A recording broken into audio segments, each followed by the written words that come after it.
Welcome to the Complete Story series, where I take trade paperbacks and single issues and I break them down into digestible bites to help you understand. Then I read them dramatically back to you, also known as yelling into a microphone. Today we're going to be covering another part of the Daniel Way Deadpool run. The playlist will be down below. But when we last left off, Deadpool decided to try and learn how to be a superhero from Spider-Man himself, and he's currently traveling cross-country.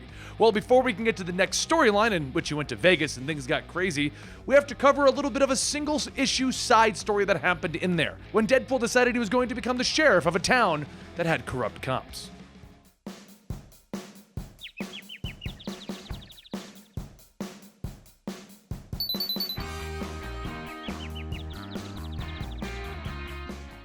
In our last video, we watched as Deadpool traveled to New York to try and become more like his hero, Spider-Man. What Deadpool didn't know is that his arrival in New York also brought the infamous monkey named Hit-Monkey. After staging Spider-Man's death and finally stopping Hit-Monkey, Spider-Man helped Deadpool escape jail and told him to never ever return to New York again. And that's when there's a loud crack-a-boom as lightning strikes and Deadpool stands tall, stating that there are two things that he really needs to say. One, that helmet, dumb! And Thor tells him, "'Tis a matter of opinion. What, pray tell, is the second observation?" And Deadpool points at Thor's hair, stating, "You have girl hair! Pretty girl hair! You may think that you have some classic Nordic beauty or something, but you're no better than me!" Thor holds out his hammer and shouts, "I am a god! I wield the Mjolnir! What art thou working with?" And that's when Thor hears, "Shing!" And Deadpool pulls out a sword that is nearly as big as him. However, in the real world, where in rural North Georgia, Deadpool is sleeping on a bus, he says, "Time to get my smite on." Suddenly, the bus comes to a screeching halt and Deadpool is thrown into the seat in front of him and he asks, "What the hell?" The bus driver looks out the window and sees a group of men about to board the bus and tells everyone that he's sorry to inform them, but he's pretty sure they're about to be robbed. A few seconds later, one of the robbers steps onto the bus shouting, "Listen up, everyone, you see my gun? This makes it an official holdup." The robber starts to walk down the aisle collecting the passengers' valuables when he notices that there's someone in the bathroom. The robber knocks on the door and a few seconds later he's thrown back out of the bus and in front of a second robber. Deadpool steps out stating, "Haha, sorry I took so long. Had to wash my hands. Hygiene is very important to me." He then points at one of the trucks that stopped the bus and he tells the second robber to go get anyone else that's there so that he can do some multi-smiting. The second robber holds out his gun telling him, "I'm not sure what that even means, but I'm the one with the gun." And Deadpool quickly disarms the man, turning the gun on the robber, telling him, "Doing that was an honest mistake. Now if you could, get the other guy out here." The robber nervously steps back, yelling, "Hey Lightning, come on out!" And then a large man steps out of the truck, and as he walks towards Deadpool, Deadpool asks, "Who are you supposed to be?" The large man, strapped with several car batteries, tells him, "They calls me White Lightning." Deadpool stops and stares for a moment, and then he falls to his knees, laughing. As he does, a bolt of lightning strikes down on him, and Lightning asks, "Ain't laughing now, are ya?" A short while later, Deadpool begins to wake back up, and as the passengers try to get a signal, the bus driver shouts, "You're alive?" Deadpool thinks to himself, it'd be nice if someone for once said, "Thank God you're alive," instead of, well, anyway. The bus driver turns back asking, "Did anyone else hear that?" And then the bus driver looks around and he finds a walkie-talkie. The voice from it then says, "Got a call from some folks stranded out on the highway saying that they've been robbed or something. You out there, Sheriff Dale?" The bus driver picks up the walkie-talkie asking where did this come from, and Deadpool tells him the cops dropped it. The ones that robbed us. Now go get my bag. The bus driver says that he's not so sure. They don't seem like they were cops. And Deadpool tells him, "Get my bag."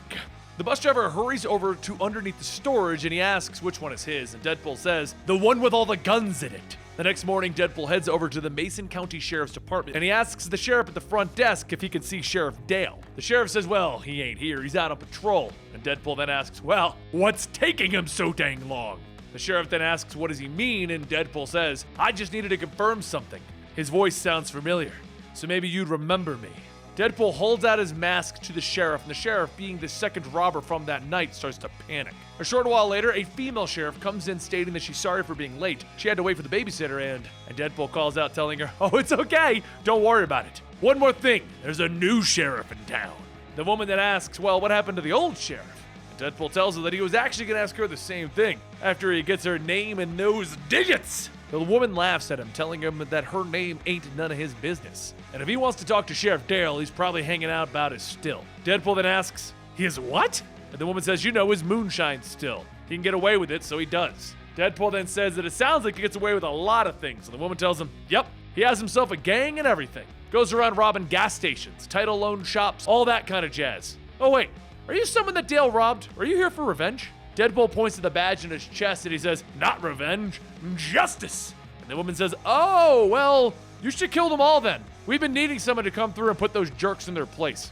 Deadpool yells that he can't. That wouldn't be heroic. And the woman tells him, well, it may not be heroic, but it needs doing. Folks in these parts take pride in where they live, and we can't have the whole county looking like a bunch of backward hillbillies. After a few moments of thinking about it, Deadpool then says, down at the still, you say. Later that night, down at Dale's still, he looks through his binoculars and he calls out to his nephew Clovis, who happens to be White Lightning. Lightning steps out asking, what are you hollering about, Uncle Dale? And Dale tells him that it looks like they got themselves an interloper. Well, how about they show him a couple 100 volts of good old North Georgia whoop-ass? Lightning comes running out from underneath the still, charging right at the passing car, and then he blows it up with his lightning. Deadpool watches from afar, and he fires his rifle, hitting the battery pack that Lightning is carrying. The battery acid sprays on his face, and he starts to take everything off, shouting, I gotta see you naked, Uncle Dale! It's my only hope! The entire time that he's doing that, though, Deadpool's kind of rolling around laughing. A few seconds later, ATF agents light up the scene and tell everyone to get down. They're all under arrest. Dale lays down next to Deadpool, asking, are you with those Avengers? And Deadpool asks him, what? Dale says, who is it? Was it Darlene? One of the ATF agents says, no. What? No, what do you mean? You got sold out by one of your own. And Dale asks, who was it? Was it Darlene? Because she's the mastermind behind it all. Just look at us. Do we really have the smarts to run an operation this size? Lightning then says that he thinks Darlene has gone and set them up. And Dale shouts, you reckon? Deadpool leans up stating, actually, he's telling the truth. Later at the sheriff's station, Deadpool explains before he left, he may have pulled the gun on Darlene and made her confess. The ATF agent then says that they really should be turning him in for everything that's in his file. And Deadpool asks, so you read it? You know who I am? And the ATF agent says, yep. And Deadpool then asks, so you know if you happen to actually try? The ATF agent then uncuffs him stating, yep, now get. And that, viewers, is the end of the story, where Deadpool once saved a rural part of Georgia. Next week, we'll be back with more Deadpool on his journey to become a hero. And there you have it, more to Daniel Way's Deadpool run. Now, I know some people hate this run. Overall, I really enjoyed this. This is the run that got me into Deadpool. And I also want to ask you something. What do you guys think of my beard? Yeah? It's becoming nice and thick? I'm liking it. Let me know if you like it. If you don't like it, tell me, and I'll just shave off half.